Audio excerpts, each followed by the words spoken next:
Tonight, the Premier reacts to Mark Carney's meeting with China's president.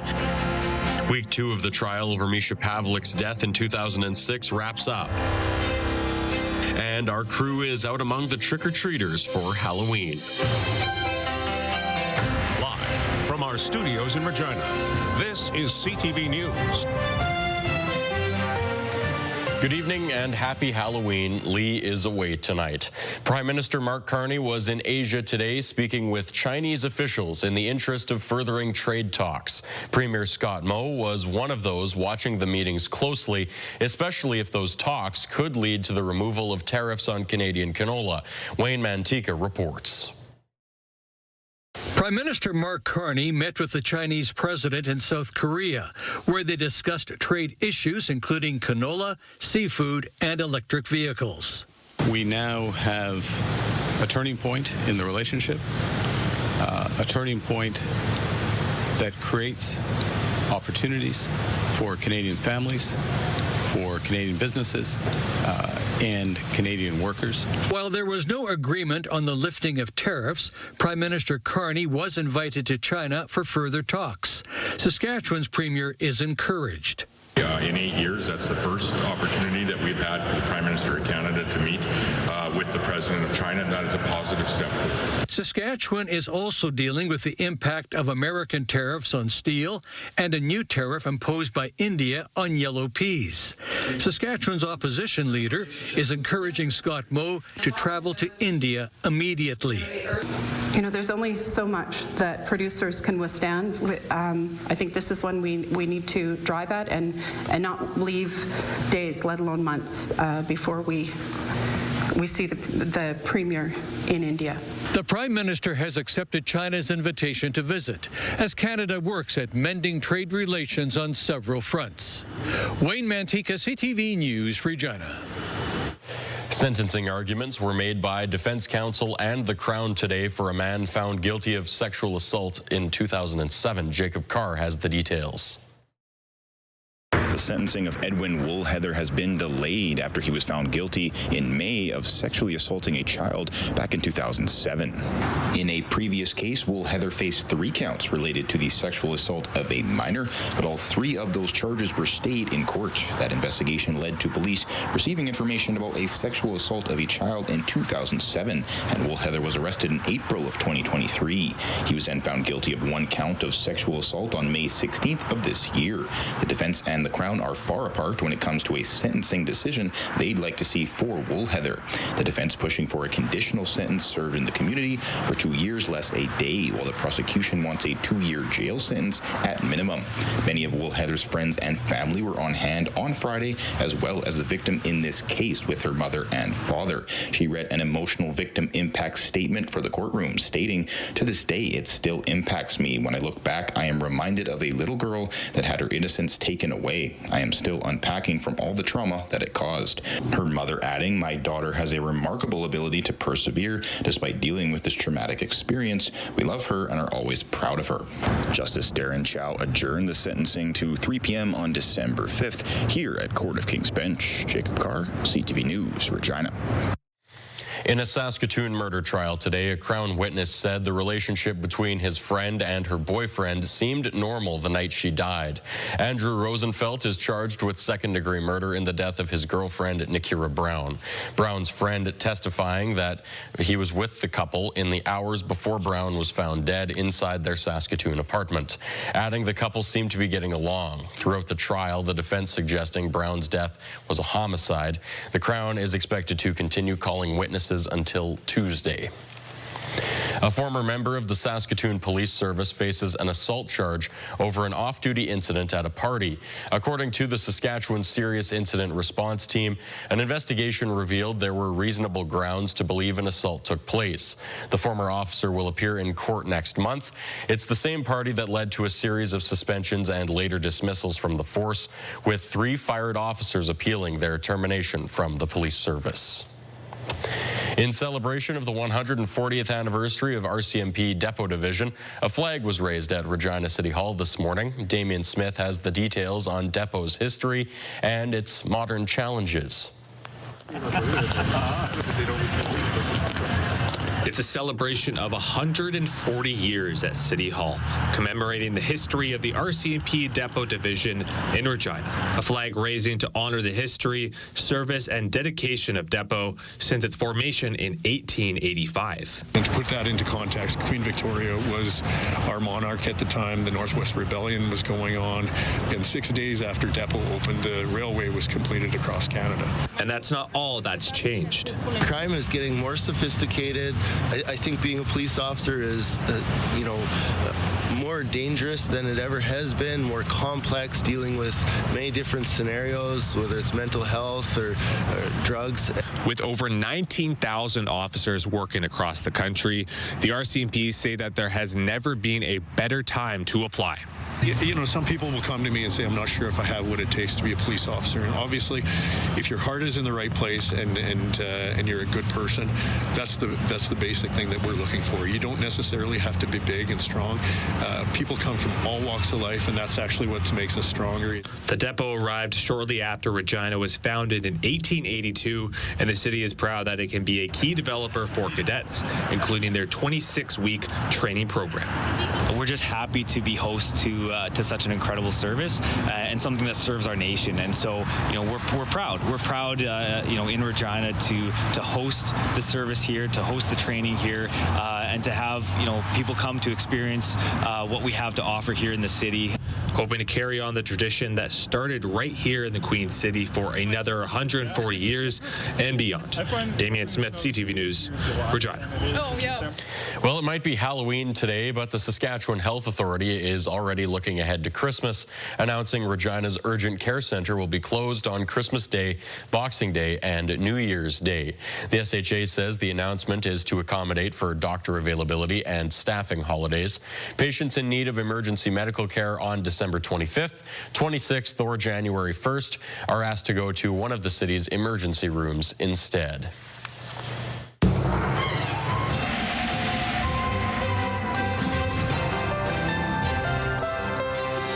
Time for a look at your forecast. And I have not seen Sabine's costume until this point because she would not tell me what she was dressing up as. And this is fantastic. Where do we find you, Sabine? Would you have guessed Slimer, Cole? I would not. Because if anyone knows... Cole, believe it or not, I'm actually in East Regina, and I have never seen the street this busy. There's so many families out. There are cars out, so if you are planning on heading out, just a friendly reminder to be mindful of the foot traffic that is happening on this Halloween night. We are, like I said, down on Dudney East, and these houses are decorated unbelievably well, and I've even heard some children screaming. I may have been one of them. Let's get right into what you can expect for your temperatures. Well, today, as you can see on the radar satellite, pretty uneventful. We did have a cloudier day. Temperatures right now starting to cool down. Swift Current dropping below zero. Still a little warm in the southwest there. Maple Creek at 5. The average daytime high for this time of year, we're usually hovering around about 6 degrees. Unfortunately, Regina didn't get to 6 degrees. We warmed up to a balmy 1.4. There is a warm up on the way for tomorrow, though, and I'll have all those details coming up in your full forecast. Cole? All right, thanks, Sabine. Well, the Saskatchewan Indian Gaming Authority says it has no plans to move North Battleford's Gold Eagle Casino. Earlier this week, the Mosquito Grizzly Bears head Lean Man First Nation holding a groundbreaking ceremony announcing it was planning a $100 million commitment to build a casino, hotel, and convention center along Highway 16 West in the city. Today, Seeger releasing a statement saying it regularly reinvests in its properties to enhance efficiency and service quality, reiterating it has no plans to move the casino at this point. Saskatoon high school students are Halloweening for hunger again this year. This year marks the 20th year the program has been running in that city. Students from St. Joseph and Bishop James Mahoney High Schools are trick-or-treating for non-perishable food items to support the Saskatoon Food Bank and Learning Center. Over the past 2 decades, this initiative has brought in more than 200,000 pounds of food. There's a lot of people who can't financially get good food, so it's very important to me. For some of my friends, sometimes they can't afford proper nutrition and stuff. So I think it's really important for us to do our part, help out our community, and that everybody gets a good meal plan. The food that's collected is transported to the food bank by Rosenau Transport. A Saskatoon community is really getting into the spirit of the season, celebrating its first ever Ghouls and Goodies. Oh, trick or treat! Probably hearing that at your doorbell right now. The celebration transforms Broadway Avenue into a festive Halloween scene with a trick-or-treat trail, pumpkin carving, and photo ops with creepy witches and ghouls as well. A local history buff and Ghostbuster, Murray Gross, is also doing some guided tours. We have almost 50 businesses participating, handing out candy so moms and tots can come and go up and down Broadway and get a bag full of goodies. And we also have a pumpkin carving contest. So we have 4 submissions, and we're asking everyone to vote for their favorite. And the winner receives a $250 prize. Then we have our resident witch, Barbara, who is on the stage, and we're encouraging people to get their photo taken with Barbara. Organizers say the event offers a safe, inclusive, and memorable night for families, friends, and fans of Halloween. Well, the University of Regina's campus is home to many rabbits that hop all over the place, and now there's one more rabbit, and this one is substantially larger. A larger-than-life ceramic sculpture of a giant hare was officially unveiled today.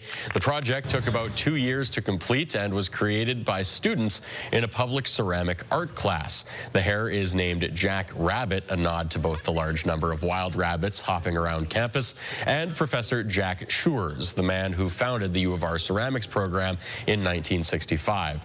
The sculpture is now part of the university's president's art collection and is expected to be on display for many decades to come. Well, I think that this provides a lot of inspiration for many future students. It's already become a part of our tours for potential students in our faculty. So if there are high school students out there that visit us and they're seeing what we have for facilities, we also make sure we walk by Jack Rabbit and talk about how this is out of a class project, and it usually blows people away. The ceramic tiles covering the exterior of the giant hare were well fired and then covered with a clear coat in order to keep the rain away. Still ahead, more details on Prime Minister Mark Carney's meeting with Xi Jinping. But as Chinese-Canadian relations show signs of improvement, trade talks with the U.S. remain at a standstill.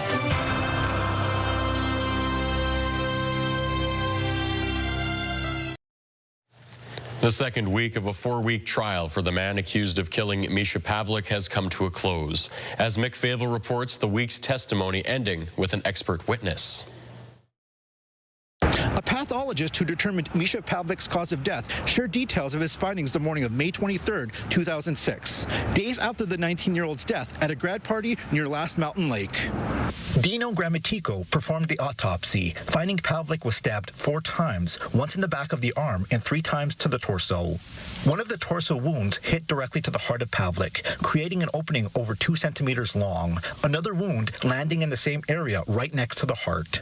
Gramatico said the injury caused internal and external bleeding, leading to Pavlik's death. He also found 3 wounds on the crown of the head of Pavlik, which were likely caused by blunt force, but are not connected to the cause of death. Also taking the stand was RCMP forensic specialist Melanie Green. She shared some findings on a number of items connected with the incident. DNA belonging to the accused, Pavlik, and 2 others interviewed in the trial were found on a shirt. This included blood DNA. Another witness who cannot be named also testified about the large amount of violence happening that night.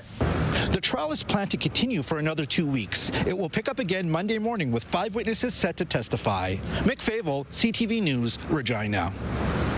Turning to national and international headlines now, Prime Minister Mark Carney said Canada's relationship with China is at a turning point following his meeting with Chinese President Xi Jinping. Carney met Xi on the sidelines of the Asia-Pacific Economic Cooperation Summit in South Korea today. Their talks ended with an invitation for a state visit. CTV's Judy Trin reports. The face-to-face hosted by China marked the first time in 8 years that a Canadian and Chinese leader met officially. Mark Carney expressed regret for lost time. Distance is not the way to solve problems, not the way to serve our people with people-centric growth, as you have advocated. Pragmatic and constructive engagement is. The meeting lasted 39 minutes. According to a readout from the Prime Minister's office, the leaders discussed trade issues, including agriculture, canola, seafood, and electric vehicles. There's no deal, but there's dialogue. We now have a turning point in the relationship. The freeze in relations began in 2018 after Canada arrested Huawei executive Meng Wanzhou at the request of the U.S. In response, China detained Michael Spavor and Michael Kovrig. Then in 2022, Xi scolded former Prime Minister Justin Trudeau in front of cameras. Analysts say recalibrating with China must be done carefully. Mr. Carney will be able to have firm views on difficult issues related to human rights, religious freedom, and so on, while at the same time saying, let's discuss how we can work together. We are going to have to play our own game with China based on our own interests and our own ambitions. This was the second time Carney has met Xi. Previously, they met in 2016 when he was governor of the Bank of England. There will be a third meeting, too. Xi Jinping has invited Carney to China for a state visit. Judy Trin, CTV News, Gyeongju, South Korea. Meanwhile, trade talks between Canada and the U.S. are still on ice, according to the president. This after Trump and Carney spoke briefly in Asia, which Trump called a nice conversation. CTV's Jeremy Sharon has the latest. Back on U.S. soil after meeting with world leaders in Asia, U.S. President Donald Trump confirming talks with Canada aren't restarting. What did you talk about with Prime Minister Carney? Are you and Canada going to resume negotiations? No. Trump and Prime Minister Mark Carney spoke during a working dinner earlier this week with other world leaders in South Korea, the first encounter between the two leaders since this Ontario government anti-tariff ad prompted Trump to halt negotiations. I have a very good relationship. I like him a lot. But you know what they did was wrong. He was very nice. He apologized for what they did with the commercial. On Thursday, the Prime Minister's office confirmed Trump and Carney spoke during the dinner, but didn't make mention of an apology. The Office of the Minister in charge of Canada-U.S. relations declined to comment today. Our job is to respect their choice and deal with whoever is in the White House.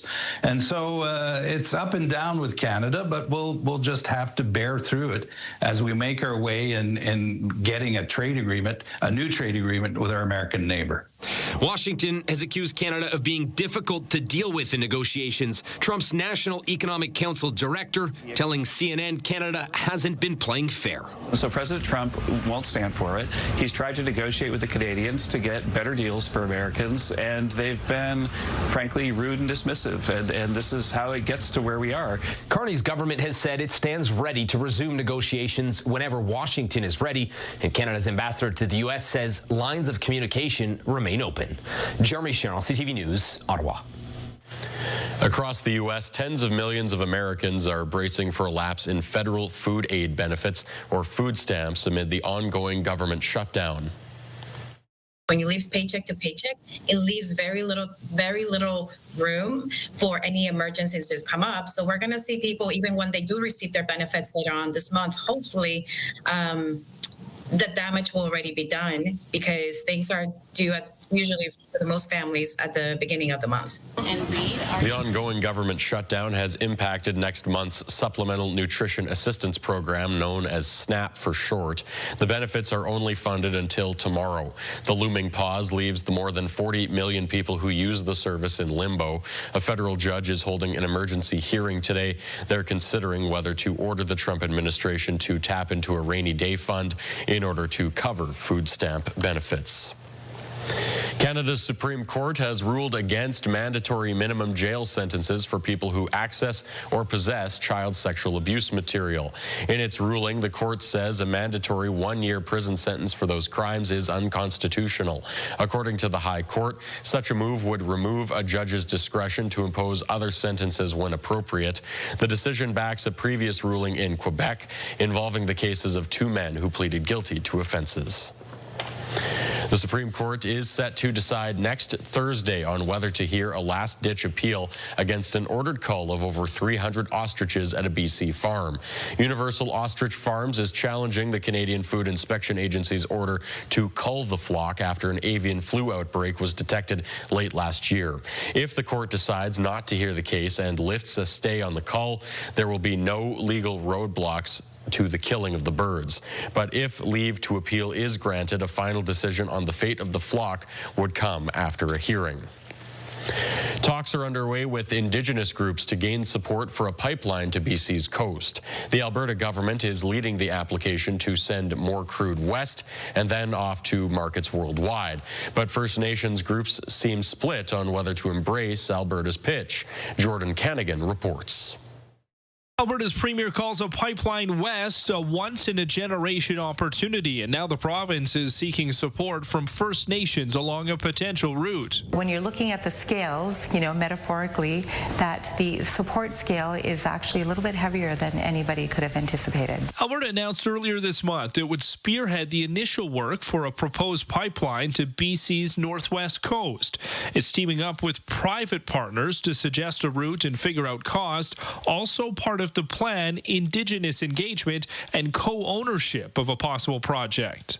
Well, it means prosperity. It means seat on the board. It means being able to control a major project like this and have input and influence. But there is also strong opposition. The Coastal First Nations group, where a possible pipeline could go through, says it's a firm no. We must inform Premier Smith once again that there is no support from Coastal First Nations for a pipeline and oil tankers project in our coastal waters, reads a statement. Well, many of the groups that are against the pipeline haven't talked to the proponents, haven't informed themselves properly or enough regarding, pipeline safety, integrity, environmental protection, and so forth. The proposed line could send 1 million barrels of Alberta bitumen west and then off to international markets. Alberta's Indigenous Relations Minister has visited with 5 communities so far and talked to a dozen more on the phone. More trips are planned next month. I think the encouraging thing to focus on is that there's not outright opposition unanimously. There is support because communities are seeing, like Haisla First Nation, for example, they're involved in Cedar LNG. There is an understanding that these kinds of resource projects bring significant benefit. Jordan Canagan, CTV News, Calgary. Coming up, why do we like to be scared? That's the question we'll try to answer on this Halloween night.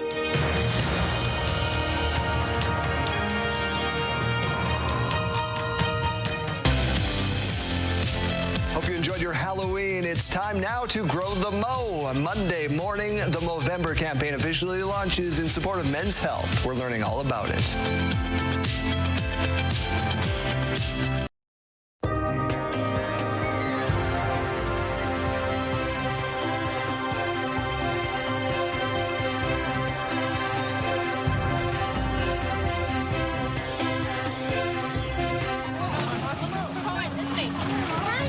Welcome back. I am still down here. In case you can't tell, this is Sabine, your weather specialist. I'm still down here in Regina, East Regina, Dudney Avenue East, to be exact, at some incredible houses that are all done up for the trick-or-treaters. There is a lot of foot traffic down here as well. Temperatures haven't been that bad, and that could explain why there are so many folks out here collecting all those treats. If we take a look outside through your Skycam, a beautiful shot of downtown, current temperature is is 1 degree. Winds quite nice, just over 5 kilometers an hour. And honestly, I don't have a wind chill value to share with you. Well, I do. It's 0. So it's really not that bad compared to some Halloweens in the past. Now, if we're taking a look at your radar satellite there, it has mostly been cloudy, overcast conditions for most of the day. Didn't really see much in terms of precipitation. Not a whole lot of sunshine either. Now, as we head into this evening, continuing for those who may be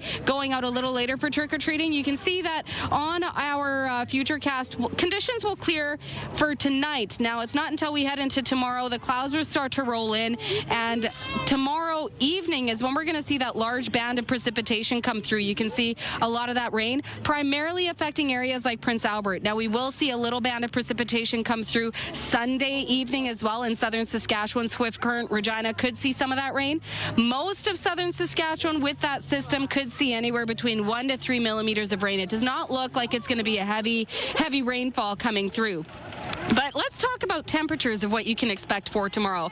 So tonight, some areas we will start to see those average lows return, and the average evening lows, nighttime lows usually are hovering around about -6. So as we head into the evening, that's what we can expect for many parts of the province. But as we head into tomorrow for daytime highs, many areas of the province will see those temperatures start to be a little warmer. Now, as you can see right there, 8 degrees expected for La Loche and La Ronge. Still warmer than the average low tonight as well at -1, but tomorrow for Lloydminster, cloudy with a chance of some precipitation. 10 degrees is the expected daytime high. 9 degrees is the expected high for Prince Albert. As we get into Saskatoon, we're back into double digits. 12 expected for Saskatoon and 10 for North Battleford. Yorkton even tonight dipping to -2 with cloudier conditions, expecting a daytime high of about 7 degrees. The southwest, take a look at that. We're back into close to 20-degree temperatures for Maple Creek, 18, 17 for Swift Current, 14 for Moose Jaw. The southeast may not see as warm as the southwest, those temperatures there, but we're still going to continue to see above average temperatures for the southeast. Assiniboia, 14 degrees, 9 for Weyburn and for Estevan. And when we take a closer look at what we can expect for the Queen City tonight in the Regina area, dipping to -5, so pretty close to the average temperature. But tomorrow, warming up to 13 degrees. I'm sure many would wish that that could be our daytime high for today. But let's take a look at what your next 7-day forecast is looking like. 13 tomorrow with a mix of sun and cloud, and by Sunday, 9 degrees. But I do want to point out a windy day expected for Sunday. 65 kilometer an hour gusts is what we could expect. Monday, 8 degrees, a mix of sun and cloud. Cloudy on Tuesday with 8 degrees as your expected daytime high, and the sun returns on Wednesday with 9 as the expected high. But there's still a few double digits expected down the road there. Thursday, +10, a mix of sun and cloud, and by next Friday, 6 degrees and a mix of sun and cloud. Cole, I know we're almost done our shift here at CTV, so if you do want to get out and do some trick-or-treating, I'm already in costume, and so far someone did mistake me as a child, so I may just go get some treats. Yes, a parent thought I was a child. I mean, you've got the costume for it. I mean, I wouldn't even know it was you. I don't think, yeah, I've done a really good job. No one's figured out it's me, even with me holding this microphone. Well, there you go. If you want an incognito costume for Halloween, Slimer from Ghostbusters. Thank you. I'm keeping this. Fantastic. All right. Thanks, Sabine. Well, from haunted houses like the one that Sabine finds herself at tonight to horror movies, a lot of people are seeking out a Halloween scream this evening. It's the one night of the year that we run towards fear instead of away from it. So Terry Fikowski tried to answer a question. Why do we like to be scared? Sinister scenes lining the streets. It's too late to hide. Homes transformed into haunted horrors. It's all meant to cause a spook, and for many, that's the whole point. It's Halloween. To me, it's meant to be scary. It gives a thrill. Freaky, right? You know, you get screams, and I don't know, it just brings me joy. From classic thrillers like It or jump scares on Friday the 13th, people want a living nightmare, and it turns out there's a real reason why. We know how to kill a vampire. We know how to stop a werewolf. It's much more terrifying to think that we can't afford the food that we need to live. Alex Bierman says our fascination with fear comes down to control, or at least the illusion of it. A safe shock is fun because, while the screams are real, the threat is not. Scary movies, scary books, they give us a sense to feel the sense of powerlessness, while at the same time knowing that really we aren't powerless. This is a temporary condition that's not real. So what about those who are doing the scaring, who like to dress up and give others a fright? This is scary, right? I really just like the thrill of the people running and screaming, honestly. The Shrieker has turned this Calgary garage into a haunted maze for a 5th year and says the crowds just keep growing. A lot of jump scares, a lot of live actors this year. Definitely the scariest year I've ever done. Proving that a little fright is a lot of fun once you navigate out of the darkness and survive the scare. Terry Fikowski, CTV News, Calgary. Still ahead, why some Saskatchewan police forces are keeping a close eye on the Jays game tonight.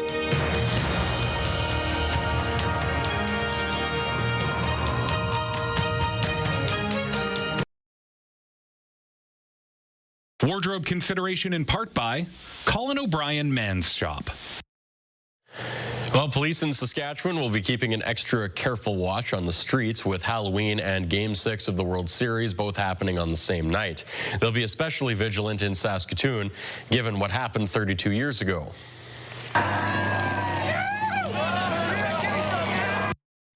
After the last Blue Jays World Series win in 1993, thousands flooded Saskatoon's streets, but celebrations turned ugly with property and businesses vandalized, eventually leading to a riot. Police forced to use tear gas and batons to break up the crowd. At least a dozen people were arrested. Saskatoon police say they do have a plan in place and will be watching to see how things play out with the game. It says it will also be conducting a check stop focused on impaired driving, coinciding with Halloween. Well, the Blue Jays are looking to make history tonight. With a victory in Game 6 of the World Series, the team could take it all, winning the Fall Classic for the first time in a generation. I think this might be the best night of our lives, collectively, in Toronto. We're going to do it. Toronto took 2 of 3 games in Los Angeles to take a 3-2 lead and bring the series back home over the LA Dodgers. Because of that, it will all wrap up in Toronto. That could either be tonight if the Jays win Game 6 or tomorrow if the Dodgers manage to tie the series. So far, it's 0-0 in the top of the second. The Saskatchewan Huskies and Regina Rams will begin their playoff journeys tomorrow in the pursuit of the Vanier Cup. 5 receivers, pressure coming, loses the football, and it's Sheck who's got it. Lucas Sheck. Could he take it all the way? It could be, it might be, it should be, it is! The Huskies are coming off a win over Manitoba to cap off the regular season, now ready to face the UBC Thunderbirds in this weekend's Hardy Cup semifinals. Kickoff is Saturday in Saskatoon. In Regina, the Rams host the Bisons. That game gets underway at 5 p.m. at Mosaic Stadium. The Vanier Cup will also be played in Regina. SaskTel Centre is trading hockey sticks for toe picks as the 2025 Skate Canada International kicks off in Saskatoon with 18 Canadians competing. The opening ceremony welcomed dozens of skaters from around the world for the 3-day event. Last year, Canada won gold in the pairs and ice dance events, while the USA won the men's category and Japan in the women's. 2-time and defending world champion American Ilya Melanin looks to win his 12th straight international victory, dating back to November of 2023. Canada's Nicholas Taylor continues to tear it up on the racetrack in Europe. As CTV's Glenn Campbell reports, he's been setting records ever since he joined TRC Italy. For the second year in a row, Calgary's Nicholas Taylor is the TCR Italy Drivers' Champion. Taylor says he felt a lot more pressure this season to defend his title. It feels like I have everything to lose. right? Whereas the year before, I was like, okay, nothing to lose, everything to gain. So it was a bit of a different mindset change, and it was a little bit more difficult overall, just mentally and I guess just racing with the competitors of mine. But no, in the end, we came home with a fantastic result once again. How good has Taylor been in his 2 years in TCR Italy? Well, he's racked up 5 race wins, which is a record. I don't think it's sunk in yet. You know, everybody around me is saying it's pretty spectacular, and it's absolutely unbelievable to have now have a TCR racing record, like official world record in the TCR world under my name. It doesn't really feel real because I know some of my competitors who have been racing in TCR for 15 and 20 years have not achieved something like this. Taylor achieved the goal with only 2 years of racing under his belt. He's won every championship there is to win in TCR Italy. So where does he go from here? At TCR Italy, there's nothing left for me. So I will shift my focus now to coaching in the TCR Italy. I will look for drivers from karting and bring them into TCR and shape them into what I've achieved in the TCR Italy world. But as for my racing plans, it's still quite unknown. Taylor can afford to be patient. With his resume, he's in a position to get paid, whatever series that happens to be in. And I guess on the trajectory that I'm going, you know, carrying now 5 driver titles in the last 2 years, it's setting me up to be on a good path for this. So I think I just need to keep pushing, and we'll see what the next opportunity is. Glenn Campbell, CTV Sports, Calgary. After the break, another attempt at a Zellers revival is underway, starting this time in Edmonton.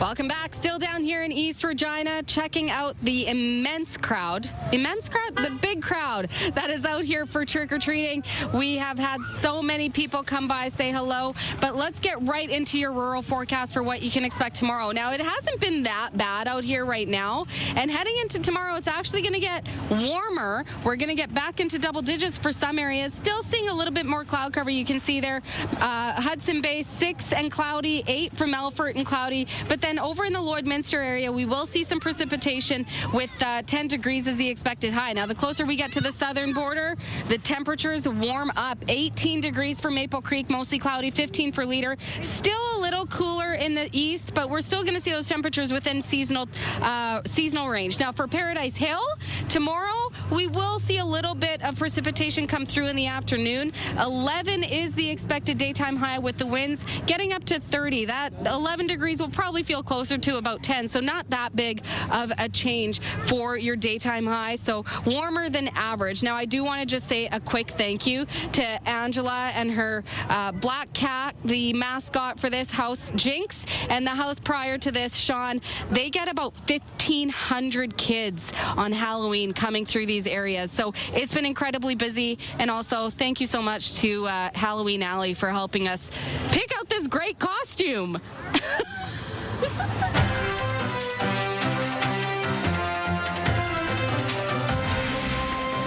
The Alberta government is making changes to make it easier for farmers and ranchers to get the water they need. The government introduced a bill this afternoon to amend Alberta's Water Act. It'll make it easier for those with water licenses to use and share their water when it's needed, including during a drought.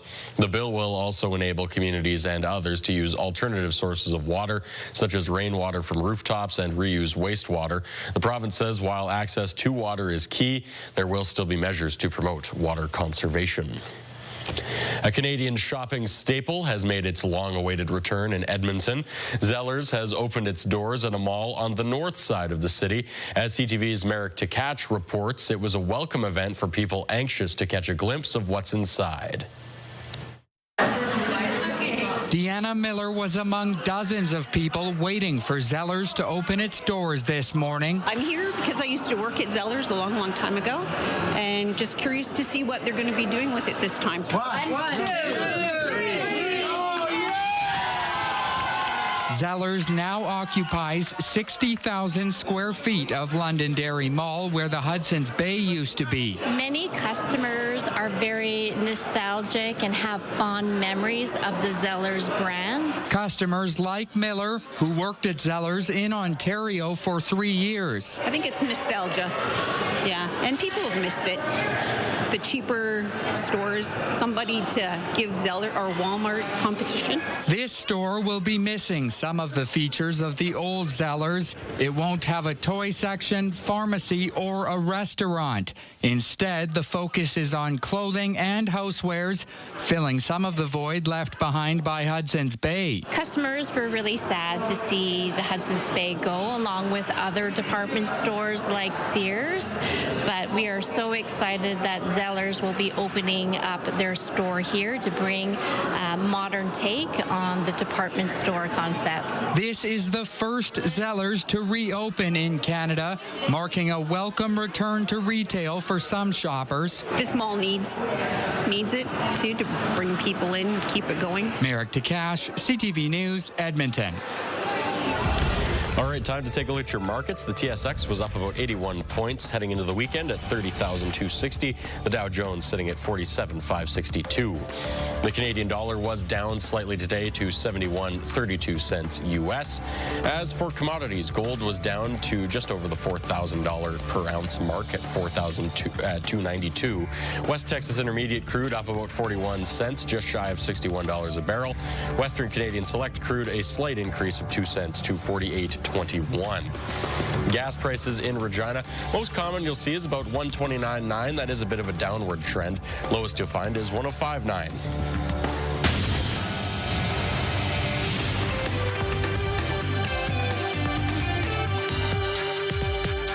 Today, after a summit in Toronto, first investments were announced.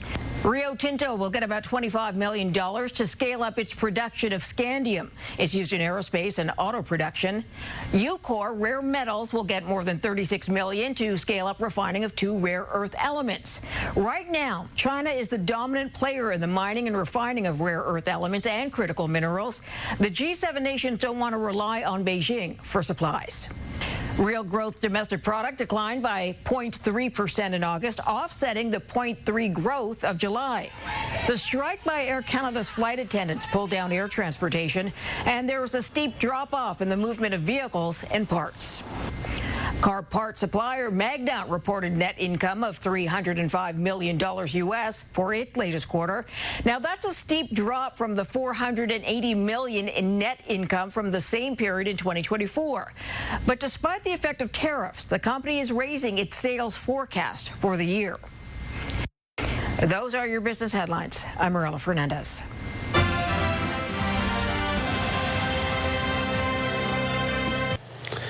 All right, here's your Halloween lineup for CTV tonight. Celebrity Wheel of Fortune, followed by Special Forces World's Toughest Test, Boston Blue, then The Big Bang Theory.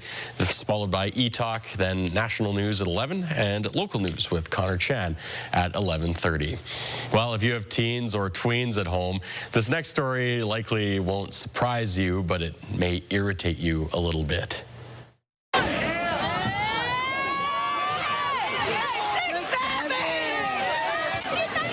Dictionary.com has selected 6'7" as its word of the year for 2025, despite admitting it's not actually sure exactly what it means. It's believed the trend came from a song by the rapper Skrilla, in which he repeats it multiple times. The expression and accompanying hand gesture have gone viral among teens around the world. Do 2 numbers count as a word?